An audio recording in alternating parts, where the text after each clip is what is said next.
I just had to let you know you're she a happy baby boo, she a happy baby boo.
Okay, here mao ni ang ato ang dashboard. So, log in dashboard. So mo na ato ang login. So if mo login ang user, dire na siya sa username niya, password. Login siya. Ipo pa siya ka sign in sa siya. So ato ta sa code. So code kay kuan ta dire og import system dot directory services. So kuan ni siya og bali pwede ka makakuan og system man sa imong system nga maka-direct siya sa imong work mo kuan siya mo work with Active Directory. So then next kay import system.ios io. So kani siya mo kuan siya og file and folder operations. Then import system.funtime kay not standard but likely typo or suspicious. Then next na sad kay ari na sa private sub button to click. So nag-declare ta diri og name as string equals text box 1 dot text. Then ikaduha tong gi-declare kay dim pass as string equals text box dot text. So na-declare siya para kung mo input ang user sa text box 1 makuha ra sad sa imong code, then matawag ra sad ni kaning name kay matawag ra sad nimo if mag-condition ka. Example sa kani nga if.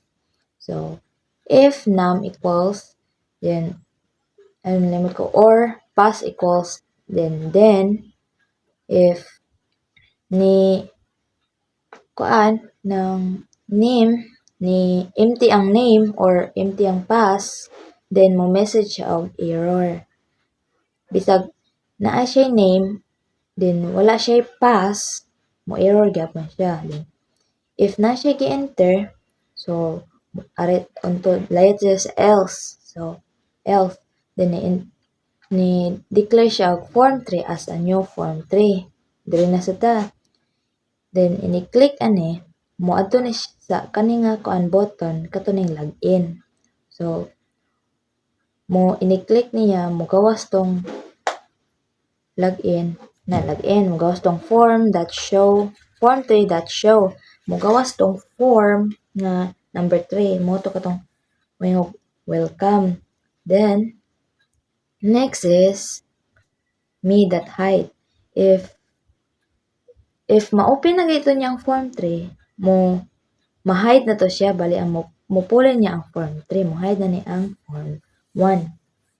So diari sa button 1 sa sign up nag-declare ta og sa form 2 as a new form 2 mao ni ang mo open sa form 2. Then mo i-show niya ang form 2 ga-declare siya name sa form 2 nga form 2. Then form 2.show gi-show na niya ang dashboard sa form 2. So click na gid niya ani nasa siya nga nakabutang me hide. So motago na ang form 1 if mo click siya sa button 2. Ato na siya mo gawa sa form 2. So the sign up dashboard. So ato ta sa sign up dashboard.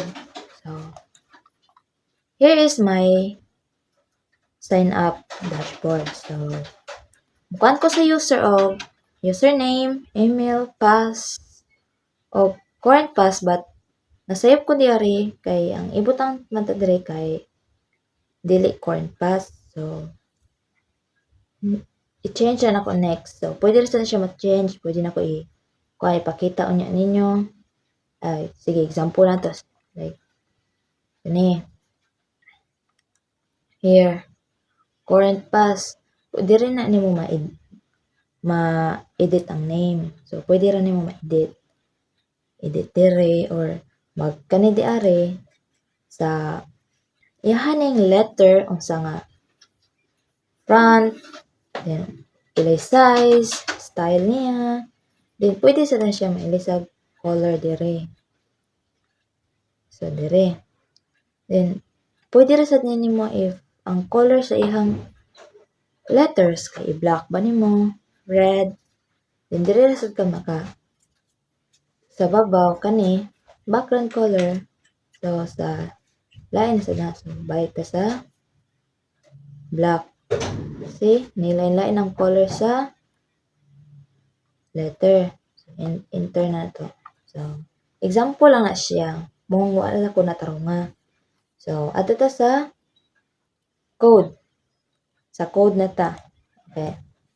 So, in code, ni import ra ko dire system.io.pbs.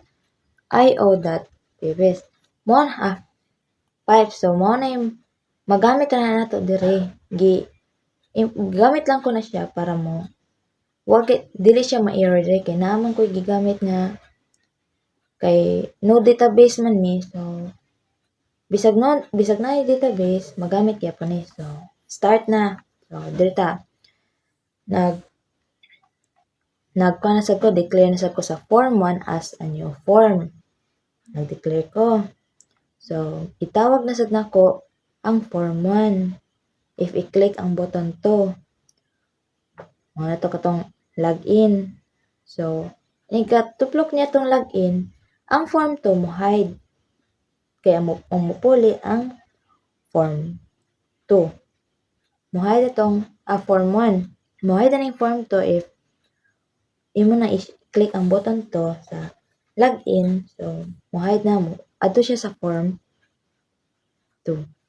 Then, sa register man eh. So, next kay direta sa button 1. I-double click. I just double click the button 1. Dire na mo gawas. So, ginsertan ako siya og nag-declare ko og name, full name, then full, then pass, og confer. So, muna na ang upat nga akong i-confirm. So, magamit na to na sa pag-declare. Declare sa mga, pagtawag sa mga i-declare nyo nga name. Kaya ang name as string equals textbox1.text. So, ang name adto na gina sa textbox1. Kung sige encode sa user mo sa tayo magawas. So, arita sa iyahang condition. So, if name equals space or empty or pass equals empty or confer equals empty, then message back that show error. Mo na to kung gipakita sa first video na ko. If empty ang name, empty ang pass, empty ang confer, so bisag usa na lang nila ma-empty, mugawas gitong error nga message. Then else. Sa else, nagkuhan gyapon ta og conditions. If pass is greater than less than config, then message box that show password, then password not match. Then if di gana imo match siya, layat siya diri sa else. Nikalayat na sa else, then sakto na ihang kuan nga password. So, here, mo gawas na sad ni kuan na sad ta ni gamit ni kuan na sad ta og successful sign up successfully. Kaning message back that show mao na imong gamiton if mag-print ka og kuan message or unsa na diha message like that same message then end of F. So, kaduha ta ni end of F kay kaduha ta ni gamit sa if else. So, next kay wala na. End na ni siya. End na. So, pakiton ta mo sa form 3. So, mo ni yang ipakita if login na siya. So, start ta. Login. So, login. Run.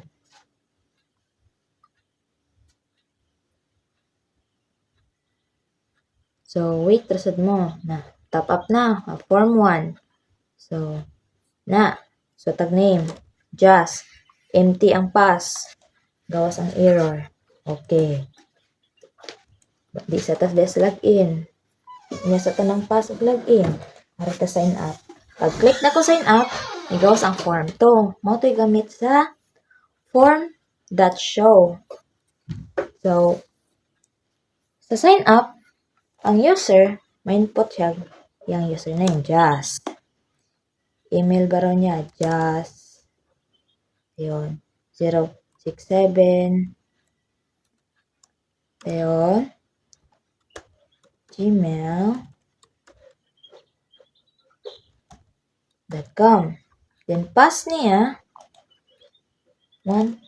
Di, ako lang isulti ang pass. Kaya di man makita. Kay, yes, diris rin ako. So, bali, 1, 2, 3, 4, 5. Dayon, dire, 1, 2, 3, 4, 5. Na. Pero, if ato na i-delete sila, di pa tamo ko ano password. Di pa tamo ko ano password. Error. Di tamo. So, di sa tamo, ato i-copy. Delete. Sign up. Delete yapon. Bisag wala ning just. Sign up. Delete yapon. So, encode na gid ta. Just. Dayon. Email. Ito. Then pass. 1, 2, 3, 4, 5. I-sign up na to. Delete yapon. So, here. Dapat huwag gid siya ibilin nga empty diri sa atong text boxes. So, enter na ta. Sign up. Sign up. Successful. Successful. So, click na tong login.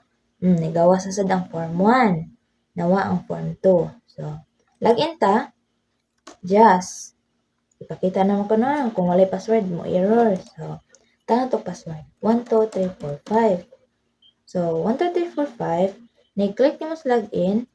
Ang mugawas kay ang form 3. So, welcome.